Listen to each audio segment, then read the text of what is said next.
ওর পোলারা তো পাইনি কাকা, বাড়ির মধ্যে খালি এরা দুইজনই আসছিল। করিম, তুমি তো নিজে নষ্ট হয়েছো, তোমার পোলারাও নষ্ট করছো। তোমার মুখ লাগতেও আমার লজ্জা করে। কাকা আমি বুঝলাম না, ওলোকে ভালো করে কথা কর কি আছে? হালার পুতেরও তো জুতা মারা উচিত। কি কইতেছেন আপনারা? হইছে এটা কি? আমার তো কেউ কিছু কইলই না। চিন্তা করছেন কাকা, জানার বাচ্চা নাকি কিছুই জানে না। কাকা শুনেন, এত কথা দরকার নাই, ওরে আমার হাতে তুলে দেন। ওরে কেন শিক্ষা দিতে হইব এটা আমি খুব ভালো করে জানি। এই কামাল ভাই বিচার করতেছে না, তুই চুপ থাক। তোমার পোলা শিকদার সাহেবের মেয়েকে নিয়ে ফুসলায়া ফাসলায়া কি যে করে বেড়াইতে আছে তা বলতে আমার লজ্জা লাগে। শালা ফকিন্নির বাচ্চা, বামুনের চালের দিকে হাত বাড়াস। ভাই আপনাদের বিচার আমার হইব না। ও আমার বাচ্চা মেয়েটাকে ফুসলাইয়া ফাসলাইয়া আমার যে ইজ্জতের হানি করছে, ওর পরিবারকে আমি গ্রাম ছাড়া না করা পর্যন্ত আমার শান্তি নাই।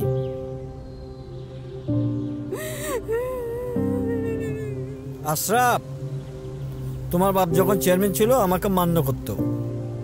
করিম কিন্তু আমাদের গ্রামেরই লোক, ভুল যেহেতু করেই ফেলছে শাস্তি তো একটা দিতেই হইব। তারে 100 গা বেতর বাড়ি দিয়ে ছেড়ে দাও।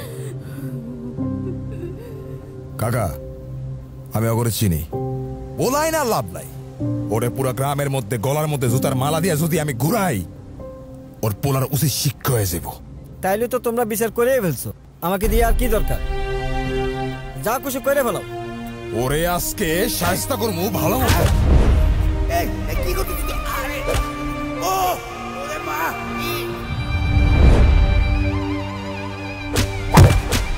মার মার, কি করে গেলে?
কোথায় জন্ম কোথায় মৃত্যু, মানব কি আর বুঝবে তাই?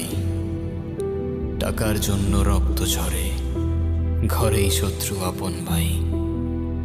আপন বলতে আপন মানুষ, সত্য বলতে কেহই নাই। এই দুনিয়া ইন্দ্রজালার, ইন্দ্রজালে ডুবেই যায়।